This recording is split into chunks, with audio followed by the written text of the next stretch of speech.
Hello दोस्तों, नमस्कार। मैं हूँ Rashmi, M Ed gold medallist, NET qualify. एक बार फिर से मेरे चैनल एजुकेशन विद रश्मि में आप सबका स्वागत है। दोस्तों, इंटेलिजेंस मेजरमेंट की क्लास चल रही थी, तो उसमें आज एक हम बहुत ही इम्पोर्टेंट टॉपिक पर बात करने वाले हैं, जिसमें एग्जाम में अगर मेजरमेंट ऑफ इंटेलिजेंस कह लीजिए या फिर इंटेलिजेंस यानी कि बुद्धि का प्रत्यय अगर आपके मानकर चलिए कि अगर सिलेबस में है तो इस टॉपिक से क्वेश्चन आना 100% तय है। ठीक है, इंपॉर्टेंट टॉपिक है। तो आज हम बात करने वाले हैं बुद्धि लब्धि की। बुद्धि लब्धि, ठीक है। आज हम बात करेंगे बुद्धि लब्धि के बारे में या फिर इंटेलिजेंस क्वोटिएंट के बारे में। ठीक है, तो सबसे पहले एग्जाम में बुद्धि लब्धि से संबंधित सबसे पहला जो क्वेश्चन आता है, नोट कर लीजिए आप अपने उसमें। बुद्धि लब्धि से संबंधित दो नाम निकलकर सामने आते हैं। सबसे पहला नाम निकलकर आता है कि बुद्धि लब्धि का जो कॉन्सेप्ट था, ठीक है, बुद्धि लब्धि का जो कॉन्सेप्ट था वो किसने दिया था। ठीक है, कॉन्सेप्ट किसने दिया था और दूसरा इसका डेवलपमेंट किसने किया था। ठीक है, दो क्वेश्चन आते हैं, दोनों में कंफ्यूज मत होइएगा। एग्जाम में क्वेश्चन ध्यान से नहीं पढ़ेंगे तो तुरंत गलत हो जाता है। ठीक है, सबसे पहले कॉन्सेप्ट की बात करते हैं, यानी कि बुद्धि लब्धि का जो प्रत्यय था 1911 यानी 1911 में आया। ठीक है, इसका प्रत्यय कब आया? 1911 में आया। और इसका डेवलपमेंट कह लीजिए या इसका प्रयोग कह लीजिए शुरू हुआ 1916 से, 1916 से। तो इसका कॉन्सेप्ट सबसे पहले दिया था स्टर्न ने। ठीक है, नोट कर लीजिए, इसको रट लीजिए। स्टर्न जो मनोवैज्ञानिक थे, 1911 ईस्वी में इन्होंने एक कॉन्सेप्ट दिया, एक प्रत्यय दिया कि बालकों की मानसिक आयु और शारीरिक आयु को अगर विभाजित कर दिया जाए, ठीक है, विभाजित कर दिया यानी कि भाग दे दिया जाए और उसको जो भी आता है परिणाम उसको 100 से अगर गुणा कर दिया जाए तो हमें जो बदले में प्राप्त होता है वो क्या होती है? मानसिक लब्धि। ठीक है, जो ये आप सूत्र पढ़ते हैं ना, MA/CA/100। ठीक है, मेंटल एज, क्रोनोलॉजिकल एज यानी शारीरिक आयु और ये मानसिक आयु, यानी कि इनको भाग देकर किससे गुणा कर दिया जाए? 100 से गुणा कर दिया जाए तो जो भी प्रत्यय प्राप्त होगा वो क्या होगा? मानसिक लब्धि होगा। ये कॉन्सेप्ट दिया किसने? 1911 में स्टर्न ने ये कॉन्सेप्ट दिया, यानी उन्होंने अपने विचार केवल प्रस्तुत किए, कहीं पर भी इसका कोई भी प्रयोग नहीं हुआ। 1916 में आपके मनोवैज्ञानिक थे टर्मन और उनके सहयोगी। ठीक है, टर्मन और कुछ उनके साथ उनके और सहयोगी थे। उन्होंने जो हिस्ट्री में आपको हिस्ट्री बताने का पहले से मकसद यही था कि आगे के कॉन्सेप्ट जब आपके बिल्कुल क्लियर हो जाएंगे। हिस्ट्री वाला वीडियो अगर आपने नहीं देखा है तो पहले वो देखिए जाकर। 1916 ईस्वी में टर्मन ने क्या किया था कि जो बिनेट टेस्ट था, ठीक है, बिने साइमन टेस्ट था, उसमें करेक्शन करके वो किसमें चेंज हुआ था? स्टैनफोर्ड बिने परीक्षण में चेंज हुआ था। ठीक है, तो जो स्टैनफोर्ड बिने परीक्षण आया था, स्टैनफोर्ड बिने जो टेस्ट था उसमें सबसे पहले फिर इन्होंने क्या किया कि ये मानसिक लब्धि की जगह पर इन्होंने बुद्धि लब्धि या IQ नाम दे दिया और सबसे पहले स्टैनफोर्ड बिने टेस्ट में इसका प्रयोग किया गया था। ठीक है, यहीं से 3-4 क्वेश्चन घुमा घुमा के एग्जाम में सिर्फ इतने से पूछे जाते हैं। चलिए एक बार हम फिर से बात कर लेते हैं। बुद्धि लब्धि यानी कि इंटेलिजेंस क्वोटिएंट का जो कॉन्सेप्ट है वो 1911 ईस्वी में स्टर्न ने दिया था। स्टर्न ने बताया किसी बच्चे की मानसिक आयु शारीरिक आयु को भाग देकर जो भागफल प्राप्त होगा उसे 100 से गुणा कर देंगे तो जो परिणाम आएगा वो क्या है? मानसिक लब्धि। 1916 में टर्मन ने इसको मानसिक लब्धि की जगह पर बुद्धि लब्धि कह दिया, नाम दे दिया। और जो स्टैनफोर्ड बिने परीक्षण जो था, जो इन्होंने उसमें चेंजेस किए थे ना बिने टेस्ट में, तो स्टैनफोर्ड बिने परीक्षण में सबसे पहले IQ का यूज किया गया। क्वेश्चन आता है कॉन्सेप्ट किसने दिया? ठीक है, सबसे पहला प्रयोग किसने किया? कॉन्सेप्ट कब आया? प्रयोग कब किया गया? प्रयोग किसमें किया गया? ठीक है, ये बातें क्वेश्चन में इस तरीके से पूछी जाती हैं। ठीक है, अब बात करते हैं इसके सूत्र की। तो बहुत कॉन्सेप्ट है IQ का, MA/CA × 100, बिल्कुल जवान पर रट डालिए। सूत्र अगर मान लीजिए जो आपके मेमोरी बेस्ड एग्जाम है जैसे कि PGT, GIC, ठीक है, जिन पे आपकी मेमोरी लेवल चेक किया जाता है, स्पीड लेवल चेक किया जाता है, वहां पर ये MA/CA × 100 रख लीजिए, ये 101% एग्जाम में पूछा ही जाता है। ठीक है, फिर इन्होंने क्या बताया कि इसी में जो स्टैनफोर्ड विनय टेस्ट था, विनय परीक्षण था, उसी में जो बुद्धि लब्धि का एक विवरण था, ठीक है, इसने टर्मन ने बुद्धि लब्धि का एक विवरण प्रस्तुत किया था, जिसके आधार पर इस सूत्र से जो परिणाम आते थे, ठीक है, इस सूत्र से जो भी परिणाम आते थे, फिर उन्होंने जो एक टेबल बताई थी उसी में रखकर ही निर्धारित किया जाता था कि इस बच्चे का आखिर IQ क्या होगा। ठीक है, यानी कि बुद्धि लब्धि की कुछ सीमाएं इन्होंने बता दी और उसकी श्रेणियां। कोई भी आप साइकोलॉजी की बुक जो BEd MAd लेवल की है, किसी भी राइटर की आप उठा लेंगे तो उसमें सीधे सीधे क्या दिया होगा, जैसे इन्होंने, चूंकि ये जो वितरण है ये भी एग्जाम में पूछा जाता है कि अगर मान लो 0 से 25 IQ का, 0 से 25 IQ का बच्चा है तो किस वर्ग के अंतर्गत रखा जाएगा, या फिर 140 से अधिक जिसकी IQ है, यानी कि हमने सूत्र लगाया MA/CA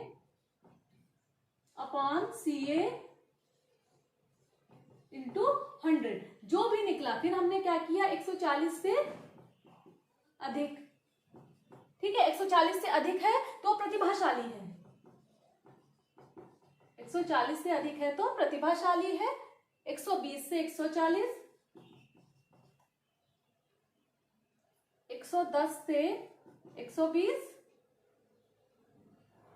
90 से 110, 80 से 90, 70 से 80, 50 से 70, 25 से 50, 0 से 25। ठीक है, अब ये प्रतिभाशाली हो गया, अतिश्रेष्ठ,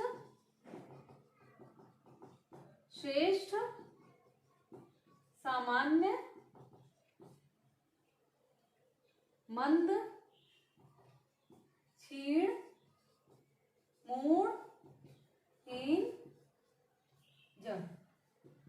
ठीक है, इस तरीके से ये क्लासिफिकेशन दे रखा है इन्होंने। अब मान लीजिए किसी बच्चे की मेंटल एज कितनी है, मान कर चलिए किसी भी बच्चे की मेंटल एज 5 वर्ष है, क्रोनोलॉजिकल एज 4 वर्ष है, कितना आ जाएगा 125, यानी कि अतिश्रेष्ठ, किस उसमें आ जाएगा, ये अतिश्रेष्ठ में आ जाएगा।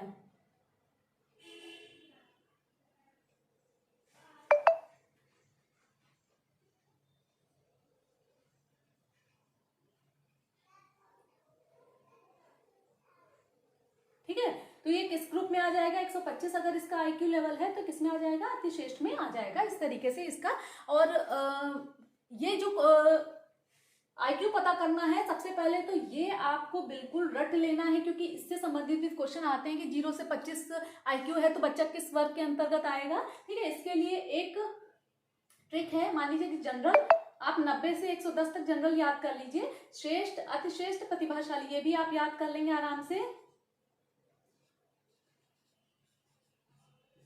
और ये इस तरीके से याद कर रखा है MCMHJ। ठीक है, मंद, क्षीण, मूढ़, हीन, जड़। ठीक है, 0 से 25, 25 से 50, 50 से 70, इस तरीके से ये पूरा का पूरा आपको बिल्कुल जबान पर रटा होना चाहिए। एक क्वेश्चन आपको यहां से मिलेगा और फिर एक क्वेश्चन आपको यहां से मिलेगा, ये सूत्र भी मिलेगा, और सूत्र का एप्लीकेशन यानी किस तरीके से इसको अप्लाई करेंगे कि एक बच्चे जिसकी शारीरिक आयु इतने वर्ष है, मानसिक आयु इतने वर्ष है, उसकी बुद्धि लब्धि कितनी होगी। ठीक है, तो आपको सूत्र में रखकर उसकी बुद्धि लब्धि निकाल के बतानी होगी। पीजीटी के, यूपी पीजीटी का जो एग्जाम है उसमें इस तरीके की क्वेश्चनिंग होती है।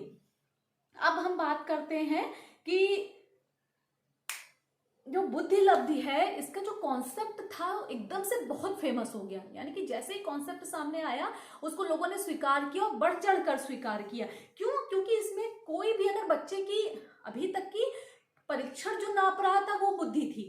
ठीक है, फिर क्या हुआ कि आधार तय किए गए, शारीरिक आयु और मानसिक आयु क्या होगी, बुद्धि का आधार होगी। और शारीरिक आयु मानसिक आयु के आधार पर ही क्या निकाली गई, IQ निकाली गई, बुद्धि लब्धि निकाली गई। और बता दिया गया कि बच्चा किस वर्ग के अंतर्गत आता है, कि वो सामान्य है, कि श्रेष्ठ है, अतिश्रेष्ठ है, प्रतिभाशाली है, मूर्ख है, कैसा भी बच्चा है। ठीक है, फिर अब इसमें सबसे अच्छी जो बात ये थी कि दो बच्चों की अगर IQ की तुलना करनी है, बुद्धि की तुलना करनी है, तो हम इससे कर सकते हैं। लेकिन चूंकि जब बच्चे छोटे होते हैं एक समस्या आनी शुरू हो गई, क्योंकि छोटे बच्चों पर इसका एप्लीकेशन तो बहुत अच्छे तरीके से हो रहा था। ठीक है, क्योंकि छोटे बच्चों में क्या होता है कि आयु जैसे जैसे बढ़ती है वैसे वैसे उनकी बुद्धि का स्तर भी बढ़ता जाता है। ठीक है, अब इसकी जो सबसे बड़ी कमी थी IQ की यानी बुद्धि लब्धि की, वो कहाँ पर ये इसका कहते हैं ना कि बात फंस रही थी, वो इतनी फंस रही थी कि छोटे बच्चों के मामले में तो बिल्कुल ठीक था। ठीक है, लेकिन जो किशोर होते हैं, बुद्धि क्या होता है कि मनुष्य का जो शारीरिक विकास होता है वो आजीवन होता रहता है। बच्चे का शारीरिक विकास क्या होता है, आजीवन होता रहता है, लेकिन उसकी बुद्धि जो होती है, एक मानसिक विकास जो होता है, एक निश्चित स्तर पर आकर क्या होता है, रुक जाता है। तो समस्या वहीं से आई कि बुद्धि लब्धि का प्रयोग छोटे बच्चों पर तो बहुत ही आसानी से किया जा सकता है और उसके बहुत से फायदे भी मिल रहे थे, लेकिन किशोरों के लिए ये बिल्कुल भी उपयोगी नहीं थी। तो जहां पर क्वेश्चनिंग होती है एग्जाम में कि बुद्धि लब्धि का प्रयोग किसके लिए श्रेष्ठ है, तो ये छोटे बच्चों के लिए श्रेष्ठ है और किशोरों के लिए श्रेष्ठ नहीं है। ठीक है, इसलिए क्योंकि बच्चे जब उनकी उम्र बढ़ रही है लेकिन उनकी बुद्धि में धीरे धीरे एक स्थिरता सी आती जा रही है। ठीक है, इसी कारण से जो बुद्धि लब्धि का जो कॉन्सेप्ट था वो किशोरों के लिए यानी कि बड़े बच्चों के लिए स्वीकार नहीं किया गया और उनके लिए एक नया कॉन्सेप्ट आया, विचलन बुद्धि लब्धि यानी कि डेविएशन IQ आया, जिसके बारे में आगे हम बात करेंगे फिर कभी। ठीक है, तो इस तरीके से MA/CA इंटू